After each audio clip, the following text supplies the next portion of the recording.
الحمدللہ رب العالمین والصلاة والسلام علی خاتم النبیین وعلی آلہ واصحابہ اجمعین اما بعد۔ معزز ناظرین، جیسا کہ آپ کے علم میں ہے کہ باغ فدق کا مسئلہ اہل سنت اور شیعوں کے درمیان ایک معرکۃ الآراء اور بہت بڑا اختلافی مسئلہ ہے جو بہت عرصے سے چلتا آ رہا ہے۔ تو انشاءاللہ اس پر ایک سیریز شروع کی جا رہی ہے جس میں مختلف پارٹس میں فدق پہ بحث کی جائے گی۔ تو یہ جو پہلا پارٹ آپ کے سامنے ریکارڈنگ کی جا رہی ہے اس میں آپ کے سامنے فدق کی حقیقت واضح ہوگی کہ فدق ہے کیا، فدق کیا ہے اور اس کے احکامات کیا ہیں۔ یہ بحث اس لیے ضروری ہے، یہ جاننا اس لیے ضروری ہے کیونکہ آپ سمجھ سکیں کہ فدق میں جو آگے بات بحث چلے گی اس میں آپ کو سمجھنے میں آسانی ہو کہ یہ ہبہ تھی یا نہیں تھی، میراث تھی یا نہیں تھی، کس طرح اس کی حقیقت ہے، یہ اس پہ ہم انشاءاللہ آپ کو سمجھائیں گے۔ لیکن سب سے پہلے چند باتیں میں عرض کروں گا وہ میں بیان کرنا شروع کر رہا ہوں۔ سب سے پہلی بات یہ ہے کہ فدق کیا تھا، اس کی حقیقت کیا ہے۔ آیا یہ مال غنیمت ہے یا مال فے ہے؟ مال غنیمت تو آپ ماشاءاللہ جانتے ہیں، اہل علم ہیں کہ جو جنگ کے بعد جو مال حاصل ہوا ہو کفار سے وہ مال غنیمت ہے۔ اور مال فے کیا ہے؟ مال فے وہ ہے جو بغیر جنگ کے حاصل ہوا ہو، کفار نے ڈر سے خوف سے اپنا مال حوالے کیا ہو، اس کو کہتے ہیں مال فے۔ تو فدق جو ہے وہ مال فے میں سے ہے۔ اس پر ہم دیکھتے ہیں شیعہ کتب سے میراث العقول جلد نمبر 5 صفحہ 331 میں باب مولد الزہرا میں واضح بات لکھی ہوئی ہے۔ ان کے محدث ملا باقر مجلسی لکھتے ہیں کہ فدق جو ہے وہ مما افاء اللہ اس میں سے ہے، جو مال فے میں سے ہے، ٹھیک ہے۔ اور یہ فتح خیبر کے بعد حاصل ہوا اور یہ خاص نبی پاک صلی اللہ علیہ وسلم کی ملکیت جو ہے وہ خاصتاً لہو کہ یہ خاص آپ صلی اللہ علیہ وسلم کے لیے تھا، ٹھیک ہے، کیونکہ اس پر جو ہے وہ گھوڑے نہیں دوڑائے گئے، جنگ کے بغیر حاصل ہوا۔ اس کے بعد کیا ہے کہ قد وہبھا لفاطمہ کو نبی پاک صلی اللہ علیہ وسلم نے یہ باغ فاطمہ کو بطور تحفے کے دے دیا تھا، گفٹ کیا تھا، اور فاطمہ نے تصرف کیا اس پر، ان کے وکیلوں نے تصرف کیا اس پر۔ جب ابو بکر خلیفہ ہوئے تو انہوں نے اسے چھین لیا، تو فاطمہ سیدنا ابو صدیق کے پاس آئیں طلب کرنے کے لیے کہ بھئی یہ میری ملکیت ہے، نبی نے مجھے دیا تھا۔ اور اس پر امیر المومنین سیدنا علی، حسنین اور ام ایمن کو بطور گواہ پیش کیا۔ پھر ابو بکر نے گواہی ان کی ٹکرا دی۔ پھر کیا کہتا ہے، ثم عدتھا علی وجہ المیراث تنزلا، تو سیدہ فاطمہ نے جب ہبہ والی تحفے والی بات ٹکرا دی گئی تو انہوں نے میراث کا دعویٰ کیا، ٹھیک ہے۔ پھر جو ہے وہ آگے گرائے کہ پھر ایک جھوٹی حدیث سے ابو بکر نے اس کو ٹکرا دیا۔ وہ جھوٹی حدیث کیا ہے کہ نحن معاشر الانبیاء لا نورث ما ترکنا صدقۃ، کہ ہم انبیاء کا گروہ ہیں، ہم وارث نہیں چھوڑتے اور جو ہماری ملکیت ہے وہ صدقہ ہوتا ہے۔ اب اس طرح انہوں نے جھوٹا کہا انہوں نے۔ تو یہ آپ نے دیکھا کہ فدق پہ انہوں نے کیا کہا ہے کہ مال فے میں سے تھا، نبی نے سیدہ فاطمہ کو دے دیا تھا، پھر ابو بکر نے ٹکرا دیا، پھر بطور میراث دعویٰ کیا سیدہ نے۔ اس کے بعد پھر کیا ہوا، ابو بکر نے ایک جھوٹی حدیث پڑھ کر اس کو ٹکرا دیا۔ یہ شیعوں کا دعویٰ ہے جس سے مختلف بات ثابت ہوئی۔ اب دوسرا والا بہار الانوار جلد نمبر 6 صفحہ 61، اس میں بھی یہی ملا باقر مجلسی کہتا ہے کہ جب اہل فدق نے یہ بات سنی کہ بھائی اب خیبر فتح ہو گیا ہے، اب ہماری باری آنے والی ہے، ہم بھی ابھی جوتے کھانے والے ہیں، تو انہوں نے نبی کے پاس قاصد بھیجا اور اپنے خون بہا سے روکنے کے لیے انہوں نے فدق نبی کے حوالے کیا، ٹھیک ہے۔ اور وصالہ، اور نبی نے صلح کی ان سے، اہل فدق والوں سے، اللہ مثل ذالک فکانت اموال خیبر فیئا بین المسلمین، تو خیبر کا جو مال تھا یہ کیا تھا، یہ فے تھا، فکانت خالصۃ لرسول اللہ، اور یہ خاص نبی کے لیے تھا کیونکہ جنگ کے بغیر حاصل ہوا تھا۔ تو یہ بات بہار الانوار میں ہے۔ تو اب یہ بات واضح ہوئی کہ یہ مال فے میں سے ہے۔ اب آتے ہیں کہ مال فے کن کا حق ہے، کیا صرف سیدہ فاطمہ رضی اللہ عنہا کا حق ہے یا نبی کی خاص پراپرٹی ہے یا ان میں بہت سا کا اور کا بھی حق ہے۔ اب اس پہ آتے ہیں ہم۔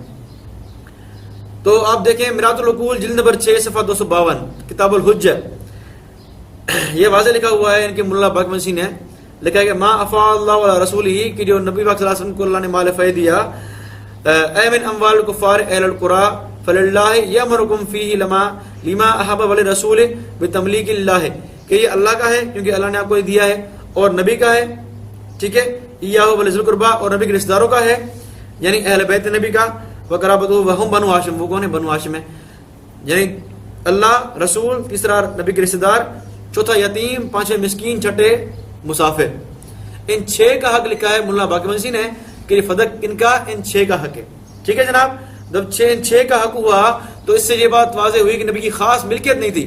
ابھی اگر نبی کی خاص ملکیت ہوتی تو ان سب کا حق نہ ہوتا. ٹھیک ہے, ان سب کے حق کی بات آئی, مطلب یہ نبی کی خاص ملکیت نہیں ہے. اب آئے چلتے ہیں قرآن کی طرف. قرآن سورہ حشر کھول کے دیکھیں, آیت نمبر 7, 8, 9. اس میں اللہ نے واضح بتایا ہے کہ ما افاء اللہ علی رسولہ فللہ ولرسولہ ولذی القربى والیتامى والمساکین وابن السبیل, کہ مال فیض کن کا حق ہے؟ اللہ کے راستے میں خرچ ہوگا, اللہ کا حق ہے. رسول کا حق ہے, رسول کی جو اہل بیت رشتہ دار ہیں ان کا حق ہے. یتیم, مسکین, مسافر. اس کے بعد اللہ نے فرمایا للفقراء المہاجرین الذین اخرجوا من دیارہم, جو مہاجر اپنے گھروں سے اور اپنے مالوں سے نکالے گئے ان کا بھی حق ہے. والذین تبعوا الدار والایمان, اور نویں آیت میں اللہ نے فرمایا کہ وہ انصار جنہوں نے اپنا گھر دیا, مہاجرین کو اپنے پاس رکھا, ان کا حق ہے. تو میراث العقول سے یہ بات ثابت ہوئی کہ یہ 6 کا حق ہے, اور قرآن سے ثابت ہوئی کہ یہ 8 کا حق ہے. کسی کی ذاتی پراپرٹی نہیں ہے.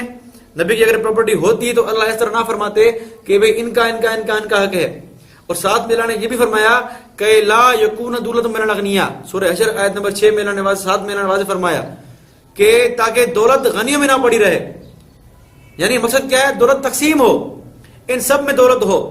اگر ہم یہ مان لیں کہ اس فدق صرف نبی کا حق ہے, ان کی پراپرٹی ہے, خاص پراپرٹی ہے, اور نبی نے فاطمہ کو لکھ کے دے دیا, تو قرآن میں عمل نہیں ہوا نا.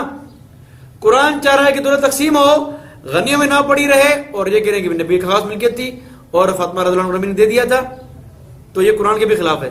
تو شیعوں کے اس حوالے سے اور قرآن سے یہ بات ثابت ہوئی کہ نبی کی خاص پراپرٹی نہیں تھی, بلکہ نبی بطور متولی آنا سنبھال رہے تھے. جس طرح ایک مسجد کا متولی ہوتا ہے, اس کو سنبھالتا ہے, اس کے نظام دیکھتا ہے, تنخواہ دیتا ہے مؤذن کو اور پیش امام کو وغیرہ کو, تو وہ اس کا مالک نہیں ہوتا, سنبھالنے والا ہوتا ہے. ٹھیک ہے, تو اسی طرح نبی بھی مال فیض کو سنبھالنے والے تھے, فدق کو سنبھالنے والے تھے. ٹھیک ہے جی, تو یہ آپ کے سامنے میں نے حوالہ پیش کیا میراث العقول سے اور قرآن کی آیت سے. ٹھیک ہے جی, اب آتے ہیں کہ فدق جو ہے وہ نبی کے بعد کس کے پاس جائے گا؟ آیا بطور میراث جائے گا ان کے وارثوں کی طرف, یا نبی کے قائم مقام ہے جو امام ہے اس کو سنبھالے گا؟ آیا شیعہ کتاب دیکھیں, تفسیر مجموع البیان جلد نمبر 4 صفحہ 313, شیعوں کی بہت بڑی تفسیر ہے. اس میں صحیح روایت ہے وصحت الروایات عن ابی جعفر و ابی عبداللہ, کہ امام باقر امام جعفر دونوں سے روایت ہے انہما قالا, دونوں نے کیا فرمایا, یہی کہ فدق جو ہے وہ بغیر جنگ کے حاصل ہوا. پھر آگے کہتے ہیں یہ اللہ ولرسول وبعد لمن قام مقامہ, یہ اللہ کے لیے ہے اور رسول کے لیے, اور رسول کے بعد کس کا آگے ہے؟ جو نبی کے قائم مقام ہے, خلیفہ ہے, نائب ہے, وہ سنبھالے گا اس کو. فَيَصْرِفُهُ حَيْثُ شَاءَ مِن مَصَالِحِ نَفْسِهِ لَيْسَ لِأَحَدٍ مِّن شَيْءٍ, کہ نبی کے بعد جو خلیفہ ہوگا وہی اس تصرف کرے گا, وہی اس کو جس طرح چاہے وہ سنبھالے گا اور خرچ کرے گا. ٹھیک ہے, اس کی مرضی ہے, کسی کو بھی اس میں اختیار نہیں ہے, بولے حق نہیں ہے. ٹھیک ہے, تو خلیفہ کے پاس جائے گا نبی کے بعد, تو بطور میراث نہیں جائے گا, صرف کیا ہوگا, خلیفہ اس کو سنبھالے گا اور وہی اس کو خرچ کرے گا. تو آج آپ کے سامنے ایک بات یہ واضح ہوئی کہ فدق کیا ہے. فدق مال فیض میں سے ہے, وہ جو جنگ کے بغیر حاصل ہوا ہو.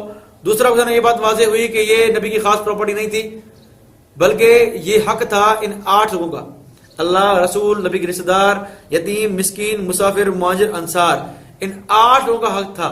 قرآن کی آیت سے ثابت ہوا اور شیعہ میراث العقول سے ثابت ہوا کتاب الحجہ سے.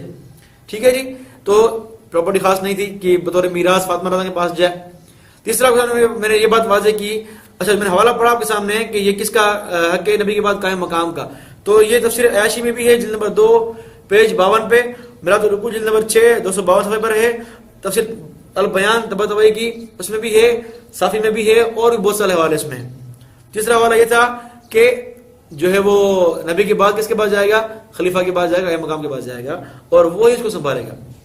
تو آپ کے سامنے 3 باتیں بیان ہوئیں, اور یہ آپ جب سمجھ گئے تو فدق کا مسئلہ سمجھنا بالکل آسان ہے. ٹھیک ہے, جب نبی کی پراپرٹی نہیں تھی تو میراث کا سوال پیدا ہوتا ہی نہیں ہے, پراپرٹی نہیں سوال میراث کا پیدا ہوتا ہی نہیں ہے. ٹھیک ہے, اور دوسری بات نبی کے بعد کس کا ہے؟ امام کا ہے, اس قائم مقام کا ہے نبی کے. ٹھیک ہے, میراث نہیں ہے, نہ فاطمہ رضی کا ہے. تو اس اصول سے یہ بات واضح ہوئی کہ جھوٹا دعویٰ کرتے ہیں کہ فاطمہ رضی نبی نے ہبہ کیا تھا یا بطور میراث آئی تھی, یہ بھی شیعہ اصول کے مطابق غلط ہے. بہرحال آج آپ کے سامنے یہ بات ہوئی. آگے انشاءاللہ ہم بیان کریں گے اس کے اگلی کلپ میں کہ ہبا کیا ہے، ہمیں بطور تحفہ دیا تھا فاطمہ رضی اللہ عنہ کو، اس کی حقیقت کیا ہے. اس کے بعد ہم میراث پہ آئیں گے کہ انبیاء کی میراث ہوتی ہے نہیں ہوتی. تو انشاءاللہ اس پہ ہم تفصیلی بات کریں گے.